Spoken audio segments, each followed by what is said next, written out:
The Tao of Self Confidence, Episode 529. Welcome to the Tao of Self Confidence, where I share stories of amazing women who have discovered their inner journey to self confidence.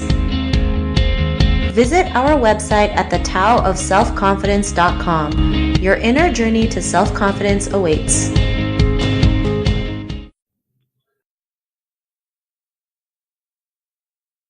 Well, hello, friend. Welcome to the Tao of Self Confidence, where I share stories of amazing women who have discovered their inner journey to self confidence.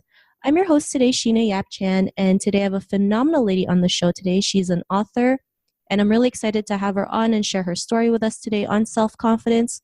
So, without further ado, I'm going to introduce you to Sambat Mia. Sambat, how are you today? Maybe you can fill in a little bit more about yourself to our listeners. Sure. Hi, Sheena. So my name is Sambat Mia, like you have introduced me nicely there. I was born in Thailand, Cambodia.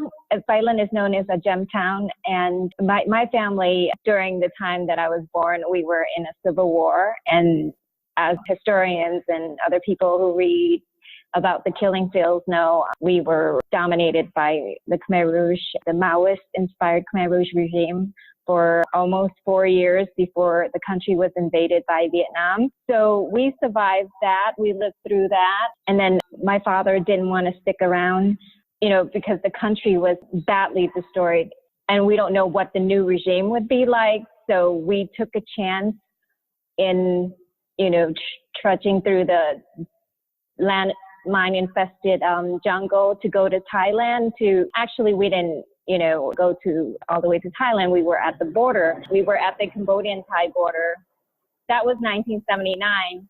And as the Thai and Khmer Rouge soldiers were fighting each other because Thai soldiers were afraid that we were encroaching on their territory, so they shoot at us to, back off to our own border. And when the international organizations, UNICEF and United Nations, heard about the atrocity that was going on, they came in, swoop us in and help us and set up refugee camps inside of Thailand. So we were one of the lucky families was trucked further inside into Thailand. And we were displaced there for 2 years before we were sponsored to the United States of America, actually, because my father spoke a little bit of English and wrote a little bit of English. He was able to apply to any country, either first world countries, second world countries, any country that were peaceful, scared.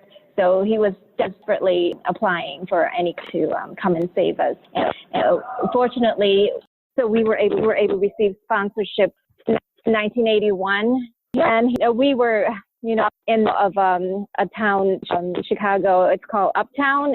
Uptown was abandoned, not really abandoned, but it was considered a blight town because it consisted of working class, and there were a lot of veterans, Vietnam veterans, and drug addicts and gangbangers. So we lived a pretty hectic life, but it's so much better than the refugee camps or in Cambodia because of the war. At least we were able to work. We had a home to live in. Granted that there are certain areas that we have to avoid walking through or going through. Thanks for sharing that story. I remember a couple of years back, there was an exhibit about the Khmer Rouge era. And yeah, it was such a horrific time in Cambodia, just to see pictures of the mass killings and pictures of unknown children and, just people like who died for no reason, right? It was such an unfortunate time in that era. And so yeah, I've researched it a couple times, and it was crazy. But thanks for sharing your story. And Sambath, what's your favorite self-confidence quote? Oh yeah, because I'm a student of Napoleon Hill, and plus, Napoleon Hill's teaching is not that much different from Buddhism. Because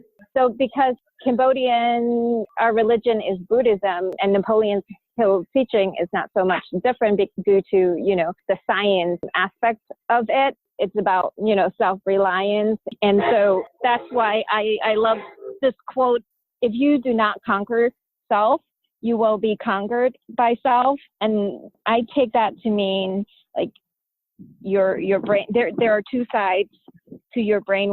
one is the emotional brain and another one is the thinking brain.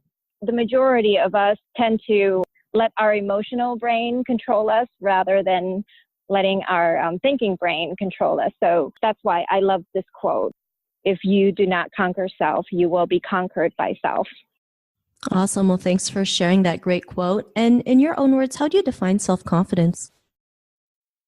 For me personally, self-confidence is able to think, say, and act with knowledge and without regret.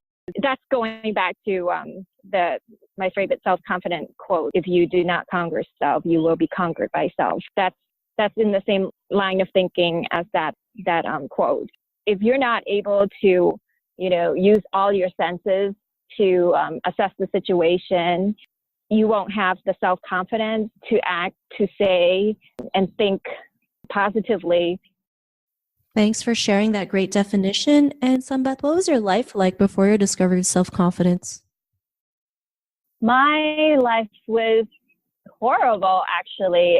I was constantly bombarded by negative emotions. Specifically, my father, he suffers from post-traumatic disorder because of the war that he experienced back in Cambodia, and also the beating and the violence at the refugee camp. I didn't know because we left the country when I was young. I was 6 years old.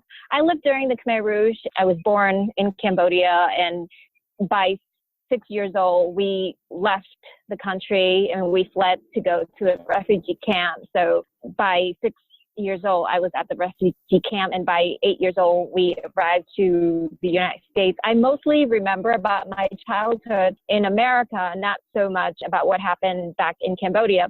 And I started to feel the acrimonious relationship between my father and I. He was always angry. He was always soul-crushingly sarcastic, and I didn't know how to deal with him, and we got into a fight a lot, and at the point where I didn't talk to him as much, and I tried to avoid him at all costs. Not until after college, I started to, read about what happened in Cambodia. Then I thought, maybe, I read about other people who were suffering from post-traumatic stress disorder, and I thought, maybe my father is suffering the same thing.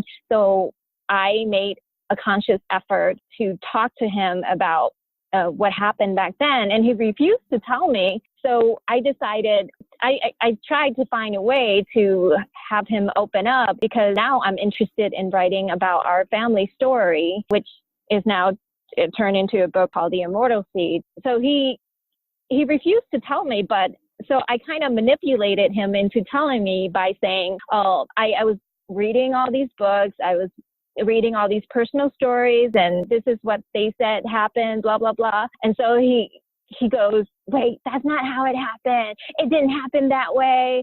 So he started to open up to me and started to tell me what happened. And then he started to tell me about his childhood, his parents, his relatives, his hometown. And then I noticed that he became a little bit kinder.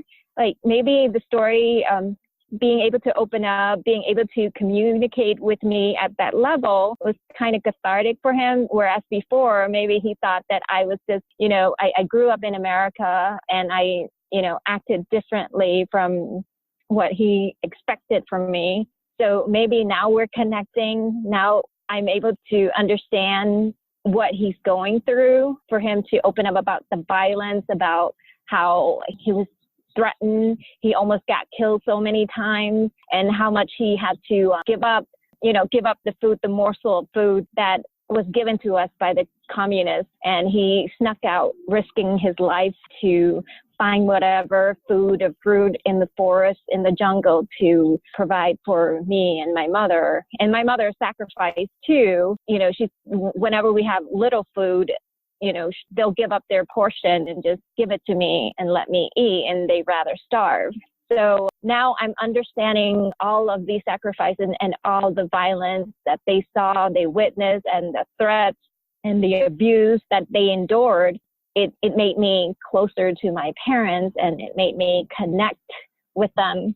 And ever since then, our relationship kind of gotten better. And then I started to read Napoleon Hill books, about, the thinking mind and the emotional mind, how he teaches us how to calm our emotional mind and use our thinking mind more. And then I noticed in Buddhism, we were taught the same thing. So I started to read more about the scientific aspects of the thinking mind and the, emotional mind, the cerebral cortex and the limbic system, understanding how these two brains work. So that was my life before I discover the teaching of Napoleon Hill and the scientific part of Buddhism. Thanks for sharing that story. And sometimes we never know what happens until we go out and, get curious as to why, someone acts that way or is, hostile towards you. And we never know what they've been through during that time, right? And it's great that you're able to, hear the stories from your father and, write a book about it. And, because of, what you found out and what you came to realize, what's your life been like now? So we're much happier now. We're more stable people rather than angry and, always bickering all the time, always in conflict. So I really appreciate. I don't know how that came to me, but maybe it's because I wanted to write and I started reading more. Before, I never liked reading. But when I started to read, I discovered more things. I discovered other authors. I discovered the teaching that I've known for so long that was somewhat practiced, but not, I never understood it fully until I read other authors, scientific authors. Thanks for sharing that. And Sambat, if the woman who's listening to your episode, she's in her own journey of self-confidence, what would be that one tip you would give to her? Well, the one tip, as we've been talking about, the thinking mind and versus the emotional mind, I would like women who are on their journey to self-confidence, I would like them to take possession of their own mind. I understand, the majority of women, specifically Asian women, are so dependent on men. So I guess the first step is to realize that you have your own mind, therefore you can make your own decisions. So I just want them to remember, trust, believe in yourself, and believe in the universe or God, if you believe in God. Thanks for sharing that great tip. And I totally agree. We all have our own mind and we can go out there and make our own decisions, no matter how scary they may be, no matter if we second guess ourselves like 1,000 times, it's still the decision that we made and we should be proud of that. And the more we can practice making our own decisions and, like you mentioned, taking possession of our own minds, the more we can be confident and take action into whatever it is we want to do. So thanks for sharing that. And Sambat, if our listeners wanted to get to know a little bit more about you and what you do, is there any links or social media profiles we can connect with? Sure. They can visit me on Instagram at Miss Sambat. Well, Instagram, Smees Universe, actually. It's SMEAS, my first initial, my last name, and then Universe. And then they can follow me on Twitter at Miss Sambat Mias.